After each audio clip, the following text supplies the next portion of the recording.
Hello everyone, I'm Morgan and welcome to Way of Living podcast, where you will hear empowering women talking about how you shouldn't feel stuck in an unfulfilling career and how to follow your dreams. Life is short. Live it to the fullest, and I hope you will feel inspired by their stories. I interviewed Nia Thomas a couple of months ago, and since then she celebrated the first anniversary of a Crystoil Company Llio. Featured in Tatler, Stylist magazine, and many Vogues across the world, Llio is the result of a work of passion and love. Its founder, Nia, has also been the head of her own PR company for over a decade, but as a workaholic, she also studied aroma therapies. Growing up with a mother who had her own little beauty room surrounded by candles and bath salts, Nia always had an interest in self-care. You'd think that creating a side business while having a busy and successful company already would be overwhelming, but actually Nia's advice is to have a steady job while launching a new business. In this episode, Nia talks about what it takes to create a beauty product step by step, the story behind Llio, and she shares with us how she used COVID-19's restrictions in her advantage. Hi Nia, how are you? Hi, nice to see you today. Yes, nice to see you. Welcome to the podcast. You are the founder of Llio, which is a brand. You'll talk about what you do and what is Llio exactly in a minute. But you as well have your own PR company. Yeah. You've been working in the PR industry for over 16 years. Llio is my second company, basically. I'd like to always ask my interviewees to introduce themselves. So if you'd like to do that. Hi, I'm Nia and I'm the founder of Llio, which is a brand of bath oils and essential oils. So they're basically aromatherapy essential oils mixed with crystals, and we like to call them Crystoils. How did you come up with this idea? Basically, so it's a bit of a sad story to a nice story. My mother passed away at 60, so she had a really sudden stroke. So she actually just passed away. Like I went home one day and she was in hospital for a week and then we never saw her again. So basically that brand is in memory of my mother, and that was her name, Llio. Oh, that's beautiful. And she was a beautician and she loved beauty products, and at home we had a beauty room in our house. So she was always mixing oils and selling oils to clients, and she was always pampering herself. You know, she took really, really good care of herself. And I had been busy running a PR for company for years. And obviously it's very common that people run around London and they're very stressed out. So after that happened to me and I lost my mum very, very suddenly, I had to really, really take care of myself. So it was lots of baths, lots of candles. And I was also very lucky. Well, I think this is lucky now. Before she passed away, I'd started studying how to make beauty products at Regent's College. Because they do kind of lots of courses and they do aromatherapy courses. So I'd started doing that anyway, and I really liked the tutor who was teaching us there. So I'd asked her to give me private lessons in aromatherapy studies, and I booked in about 50 hours where she'd come and teach me privately, you know, really intensively, instead of doing a course with lots of other people. And looking back, I was very lucky I booked that in now, because that really kept me focused after my mum died, you know, instead of just having something to do every Saturday or learn about an essential oil and even smell the essential oils. You know, it really, really helped at the time, because I think people might do a lot worse things. They might go drinking every weekend, but I was... Yeah, and it's kind of like what your mom would have done as well. So it's kind of like the memory of your mother. Yeah, I think it's just really gave me a focus, really. And I think when something like that happens to you, it's not like you think, I'm going to start a business. You know, you're doing it for a reason and you're doing it in someone's memory. So it's not like you'll start and give up. Mm-hmm. We actually saw it all the way through. One of the blends in the collection, the Magic Center blend, that was something I made after she passed away. And that really helped me. It's got vetiver, vanilla and grapefruit in. And it's just like a really, really deep oil. So it kind of really helped me at the time. And I love the smell of that. That's like my favorite one. So that's kind of how it really came about. So I think when something bad happens, you have to kind of turn it into something positive. And I wanted to do something nice in memory of my mother. And she was such a lovely person. And I like to think that whenever I'm sending out Llio, it's kind of helping people feel special in a way. Or I just don't feel like a lot of people really take care of themselves as well as they could be doing. It's quite funny. The majority of my clients buy Llios for someone else. So they're always saying, oh, I'm going to buy one for my friend, or my friend just got divorced, or it's someone's birthday. And I'm like, just buy one for yourself. Like, just treat yourself really nicely. And, I think more people should be doing that. And that's really the ethos of the brand, is about loving yourself and looking after yourself and self-care. It's like, this thing that we usually say, everything happened for a reason. It's like your whole life growing up around your mother and this beauty room and seeing her taking care of herself. Yeah. And you taking this course before she passed away suddenly. How special. No, it really did keep me focused. And, I learned a lot.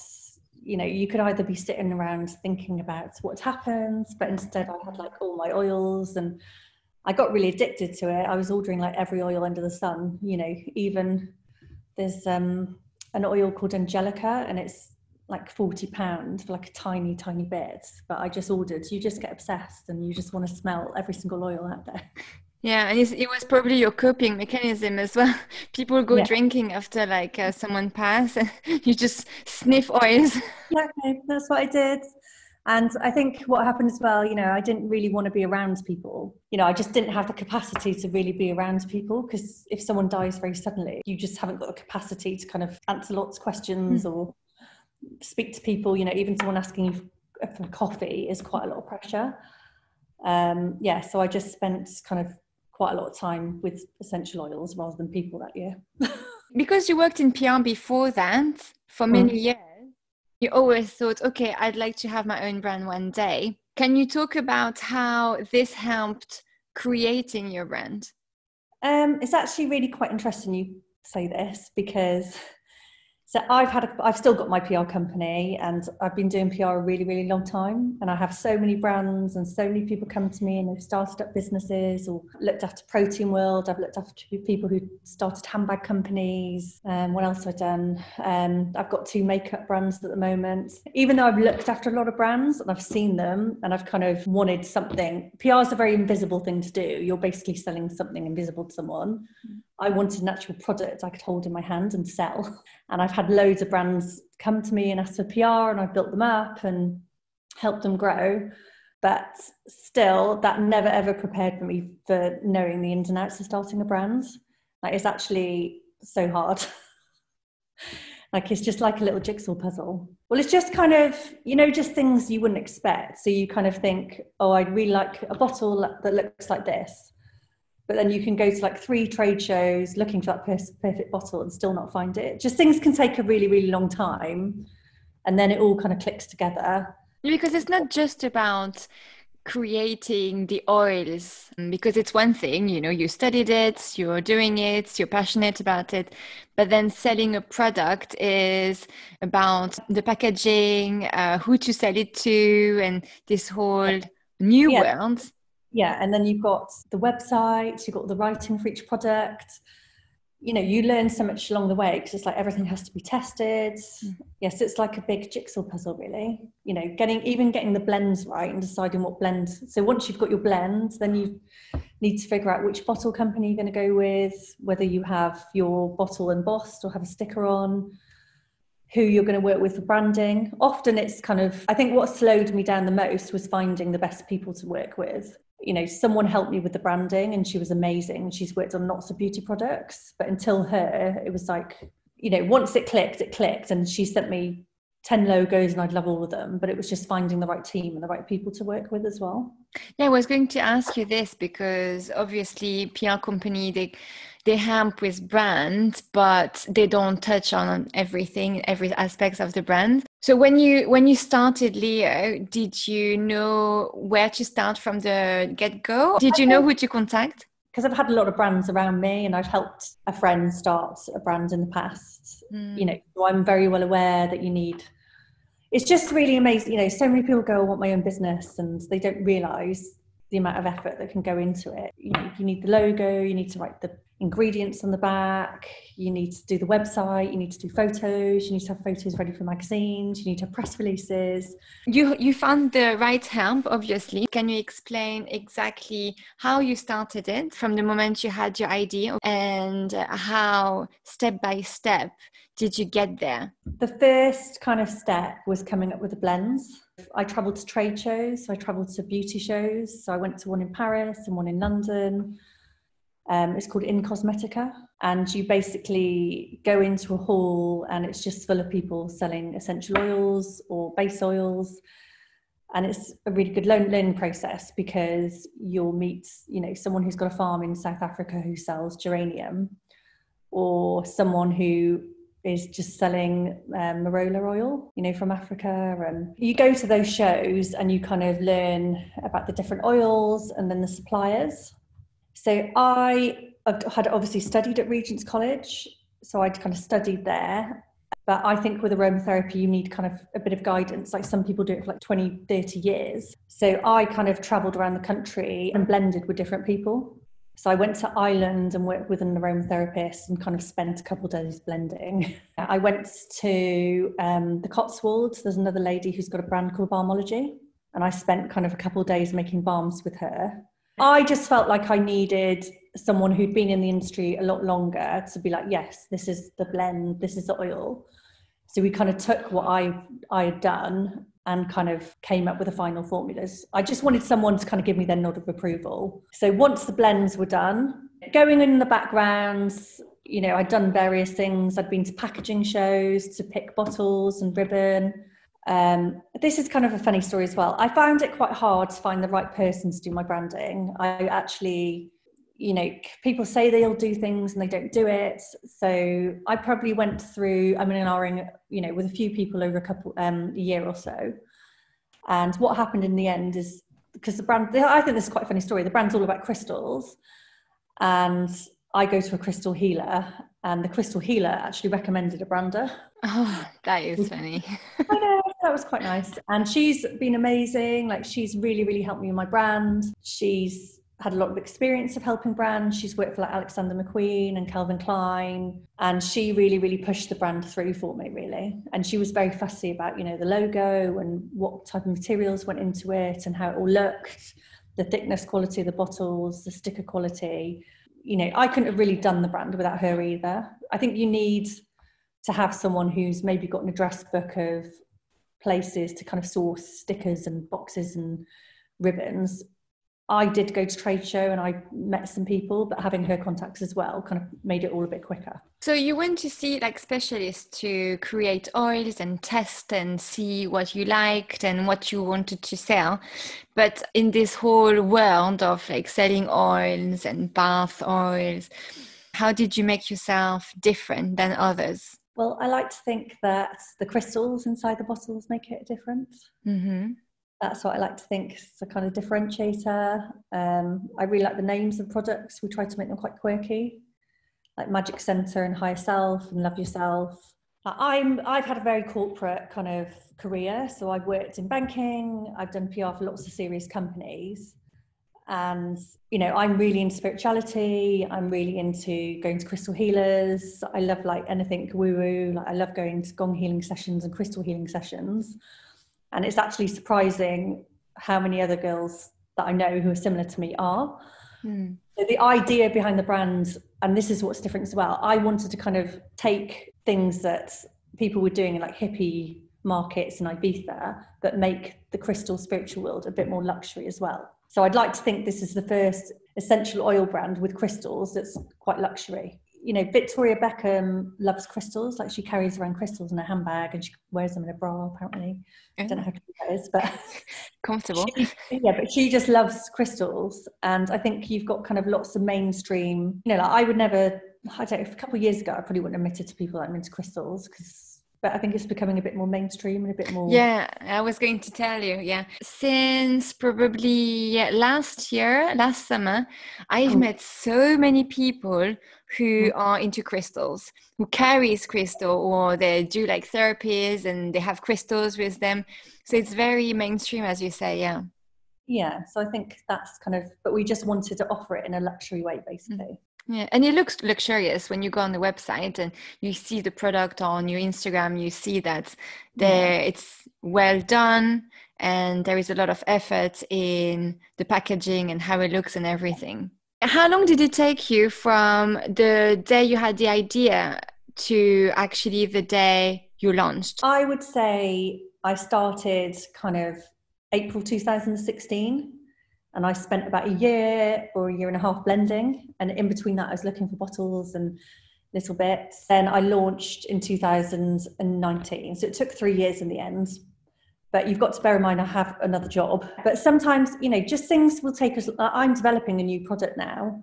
And just the amount of time it's taken, to find the right parts, to get the pot spray the same color as the other lids, to go through testing. It just takes it takes longer than you think. Well, with cosmetic products anyway. Financially, you created your own company by yourself. Yeah. So can you explain how you did that? How did you get the money? I am a little bit of a workaholic. Can see that, and I really wanted to do this. I really wanted to have this second business. Sometimes I'm like, why have I given myself another job? But I basically just worked really, really hard at my PR firm. And luckily that covers quite a lot of it. Are you alone as well in this company? Like, do you, not counting like the branding managers and everything, but like creating, having the ideas and sitting down about like making decisions to how the bottle will look like and what sticker you choose. Are you alone doing this? I do have other people I rely on, but I wouldn't say they're like employees. They're more people I ask for advice, really. And they're actually people who knew my mum. Oh, so, that's great. Yeah, so it's just kind of, you just check, do they like the products, and you send them samples and you kind of ask for their opinions. But everyone's been very nice about my brand, but everyone's been really nice. If they get one, they're really excited and they're really happy that they received them. So no one's really telling me that there's something, I'd hope if there was anything wrong with it, someone would tell me as well. Yeah, and that's great, because if you think about it, you started this on your own. No one helped you money-wise, or it's like a baby to you because it's the memory of your mother, and it's going great. Like, you have no bad reviews. So yeah. Clap to you. Oh, thank you.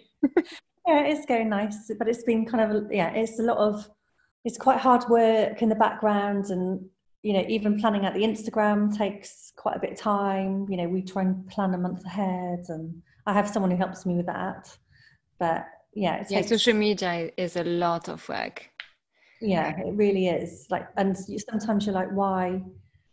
You have to do it, but it's like, do you really need to put that much thought in it? It does make sales and it does help, but sometimes you're like, the amount of effort that goes into these posts. Oh, absolutely. Even without the post, I'm changing my whole Instagram. I've changed my whole Instagram like a few times, but I've just decided to put those little highlights on the podcast Instagram. Yeah. And just this actually took me hours to create the cover for those highlights and to put them and then choose the stories that I had and put them on those highlights. And I think I have 3 highlights now. And it took me a few hours to actually create all of this. Yeah, it takes a lot of time. And I think that's good that you actually have some help doing it. I think that's what I'd advise any business with my PR company as well. You just need to get someone to help you. Yeah. Send out, and all the fiddly bits like blog posting and Instagram, because all those bits can actually take up quite a lot of time. Have you had any support from your friends and family? Usually we hear that when we sell products, the friends and family are the first buyers. Can you relate? Yeah, a lot of my friends and family have been really supportive, and they've all kind of bought 1 or 4 to try. And we also did a launch party. So my friend, she does pop-up shops, and she was really, really kind at Christmas. She runs a shop called Platform. Mm-hmm. It's kind of a collective of designers in her store. And she really kindly said, oh, you can kind of use the space to do launch events. So yeah, we went all out. We had like a glitter board, like gold glitter with Llio on. And I invited all my friends and family, and yeah, it was nice. I will say, as a PR person with my PR head, if you have an event, then that's like the best way to get awareness for your brand, because everyone always replies to an invite, whether they come or not. People generally reply. Yeah, but talking about events as well, like obviously with coronavirus that has stopped, this did this impacted you in any shape of form? Because obviously you're a very new business, and just a few months later this happened. So what happened for you? I think, whenever I do PR for any brand, you always encourage them to do as many events as possible. So we had kind of planned to do various events across London, because I think that's when whenever we did an event, we would sell a lot of products. I did a meditation and gong healing session in collaboration with My Wardrobe HQ, which is a fashion brand. And I think all 30 women in the room bought an oil. So events are really, really good to make sales. But I helped a friend start a business in the 2008 recession. And I just think you should take these times as opportunities to build a foundation for your brand. So you can be doing other things. Like we've really got really, really creative with our Instagram, with our newsletters.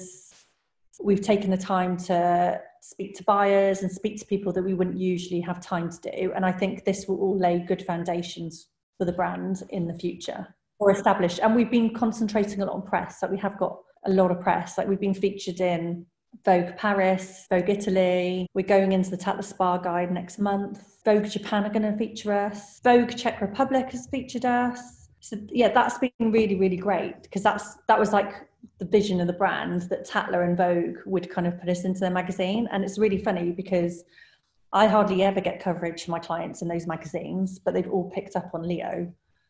And, I've actually built a really good relationship with Tatler. One lady sent me a note saying, thank you so much. I really like what you're doing. And I've never ever had Tatler write me a note like that ever before. Oh, that's incredible. So that's been really nice. Yeah. The moral of the story about this coronavirus is that actually you took this, again, you started your business with something kind of bad and you turned it into something extremely great. Yeah. And same with coronavirus, you took this time to actually focus on stuff that you would have probably not had time before. Yeah. But there's other kind of, with the COVID thing, obviously people are getting really anxious and they're not sleeping. So this is a caring brand as well. So we've, tried to kind of promote those products to people to make them feel better during this time as well. So we'd like to think we can help people over this time. Yeah, it's perfect for you. You're anxious. Llio is here for you. One question I always ask is about success. What's your view? What's Nia's view on success? And do you feel successful? I definitely feel successful in my PR company, because that's been going a really, really long time. So I've definitely had lots of successes there. With Llio, it's a year old. I do think we've achieved a lot in a year, getting into all those magazines. I think, that's been a massive achievement. But I would say with a beauty brand, we're just at the beginning. And I think it's really important when people start brands that they know they have to be in for the long haul. Like Miss Rodial, she... and the Rodial brand, she was doing that 20 years before she went boom. So I think, you need to recognize as a brand that it takes quite a long time to establish yourself, and you have to be all in to do that. You need to get Kendall Jenner to test your product, then you'll boom. Yeah, I'd like it to. I'd like it to. We'll tag her on Instagram. Yeah. I feel like success is so different to different people. But just the fact that you launched that product with all your heart, it's something you really like doing, and you're doing it and it's going well. It's not going down, it's just going up. That's a kind of success in a way, Yeah, of course. But you kind of look at, I don't know, I think you always measure yourself against people like Jo Malone or Aromatherapy Associates or... Oh, and then okay. you remember they've been around for like 20 years. So I know you're comparing yourself to Jo Malone. Like, that's great. At least we know where you want to go, and I wish you all the best. But yeah, you're very new, and you need to give yourself a pat on the back and give yourself a break as well, because yeah, I think you started a brand new, beautiful, successful, luxurious business while having your own PR company. What? yeah. Wonder Woman. I think it's better to. I've had so many. I would give this advice, unless you have a lot of backing behind you. I have quite a lot of people who come to me as startups, and they're in a similar position to me. And I actually think it's better to have a day job as well. Like, I really do advise that. Just while you're starting, if you're starting, you're not going to be able to live off your. Well, unless it's just like an overnight sensation. But I do think it's better having a job as well as being a startup in a lot of places. Yeah. But then you have 2 jobs. Yeah, that's the thing. Well, it was really great chatting to you, and I really hope that Kendall Jenner will. She does like crystals. I know she likes crystals. Bye. Oh, thank you for having me. Bye. Voila, that's the end of this episode, and I want to thank Nia for telling her story. Please share it on your social media, and it might reach someone who will feel inspired to follow their dreams. Don't forget, life is short. Live it to the fullest.